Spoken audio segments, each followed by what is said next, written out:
আসসালামু আলাইকুম everyone, welcome back to my channel. আজ আমি মুড়ি দিয়ে পিঠা তৈরি করে দেখাবো। কি অবাক হলেন তো? মুড়ি দিয়ে যে এত সুন্দর পুরভরা পিঠা তৈরি করা যায়, আপনারা না দেখলে বিশ্বাসই করতে পারবেন না। তাহলে চলুন কথা না বাড়িয়ে চলে যাচ্ছি মূল রেসিপিতে। পিঠা তৈরি করার জন্য এখানে আমি 4 কাপ মুড়ি নিয়েছি। মুড়িগুলো অনেকটা মুড়মুড়ে আছে, আর আপনাদের মুড়ি যদি নেতিয়েও যায় তাহলে কোনো সমস্যা নাই, ওই মুড়িটা দিয়েও পিঠা তৈরি করা যাবে। মুড়িগুলো পাটায় গুঁড়ো করে নিয়েছি, আপনারা চাইলে ব্লেন্ডারেও ব্লেন্ড করে নিতে পারেন।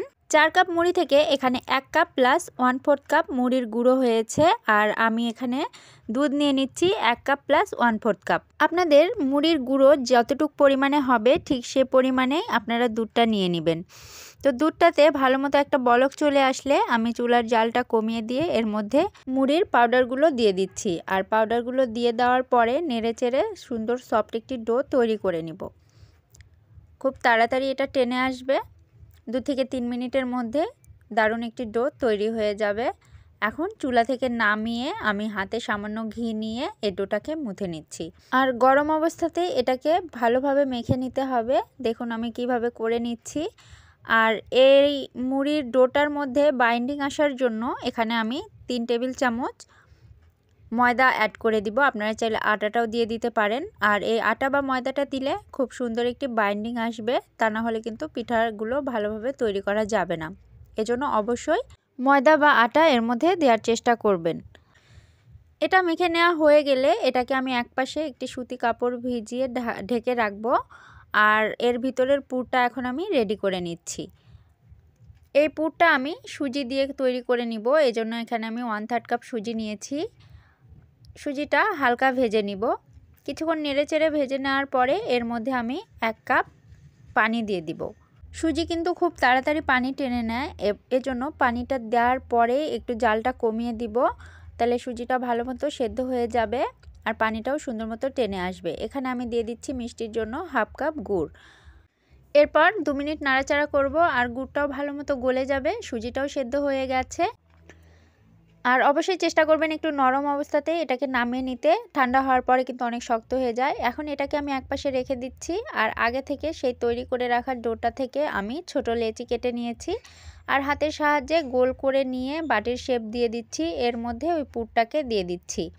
আপনারা হয়তো দেখে বুঝতে পারছেন যে আমি এটা করার সময় অনেক ফেটে ফেটে যাচ্ছিল, তবে সমস্যা নেই, পুরটা দিয়ে দেওয়ার পরে হাতের সাহায্যে খুব ভালোভাবে গোল করে নিলে আবার আগের অবস্থায় ফিরে আসবে। তো দেখুন আমি কিভাবে খুব ভালো মতো গোল করে নিয়েছি, আর এভাবে একটু চ্যাপ্টা করে শেপ দিয়ে নিচ্ছি গোল আকারের। এখন একটি নাইফের উল্টা পাশ দিয়ে আমি এভাবে মাঝ বরাবর ডিজাইন করে নিচ্ছি, আড়াআড়ি 2টা দাগ কেটে দিলেই হয়ে যাবে। এখন আমি আঙ্গুলের সাহায্যে চারপাশ দিয়ে চেপে চেপে চৌকোনা একটা ডিজাইন তৈরি করে নিব। দেখুন আপনারা খুব মনোযোগ সহকারে দেখলেই বুঝতে পারবেন। জাস্ট 4 বার এভাবে আমি চেপে দিয়েছি, আর চৌকোনা একটি শেপ তৈরি হয়ে গেছে। দেখলেন তো কত সুন্দরভাবে চৌকোনা শেপ তৈরি করে নিয়েছি। এখন আবারও নাইফের উল্টা পাশ দিয়ে এভাবে 3টা করে দাগ কেটে দিচ্ছি, তাহলে সুন্দর একটা ডিজাইন ক্রিয়েট হয়ে গেল। প্রথমে ডিজাইনটা দেখে হয়তো মনে হচ্ছিল যে অনেক কঠিন বা কীভাবে তৈরি হয়েছে বোঝা যাচ্ছিল না, তাই না? কিন্তু দেখার পরে কিন্তু খুব ইজি মনে হচ্ছে, আর করলে কিন্তু আরও ইজি মনে হবে। একটা তৈরি করে দেখবেন যে আপনি নিজেই পিঠা তৈরি করার মাস্টার হয়ে গেছেন। আসলে তৈরি করা খুবই সহজ। এভাবে আমি সবগুলো তৈরি করে নিয়েছি। আপনাদের বোঝার সুবিধার্থে আমি আরেকটি তৈরি করে দেখিয়ে দিচ্ছি, তবে একটু ভিডিওটা ফাস্ট করে দিয়েছি, তা না হলে ভিডিও কিন্তু অনেক বড় হয়ে যাবে। তো ভালোভাবে খেয়াল করে দেখুন। এভাবে সবগুলো পিঠা তৈরি করে নিয়েছি, এগুলোকে এখন আমি ভাপিয়ে নিব। খুব বেশি সময় না, মাত্র 10 মিনিট ভাপিয়ে নিলেই হয়ে যাবে। এগুলোকে ভাপিয়ে নেওয়ার জন্য আমি একটি পাতিলে পানি গরম করতে দিয়েছিলাম, আর একটি স্ট্রেনারে সুতি কাপড় দিয়ে ওর উপরে আমি পিঠাগুলো বসিয়ে দিয়েছি। এরপর ঢাকনা দিয়ে ভাপিয়ে নিব মাত্র 10 মিনিট। 10 মিনিটেই কিন্তু পিঠাগুলো খুব সুন্দরভাবে কুক হয়ে যাবে। ফিরে আসছি 10 মিনিট পর। দেখুন পিঠাগুলো থেকে একদম গরম গরম ধোঁয়া বের হচ্ছে, আর এগুলো একটু ঠান্ডা করে তারপরে পরিবেশন করে দেখাচ্ছি। আর আমি পিঠার মাঝখানে অরেঞ্জ ফ্রুট কালারটা দিয়ে দিয়েছি, দেখতে যেন ফুলের মতো লাগে। দেখুন পিঠাগুলো কতটা সফট, মুড়ি দিয়ে যে তৈরি বিশ্বাসই হচ্ছে না। আর এই পিঠাগুলো খেতেও অসম্ভব মজার, মুড়ির একটি ফ্লেভার আসে খাওয়ার সময়।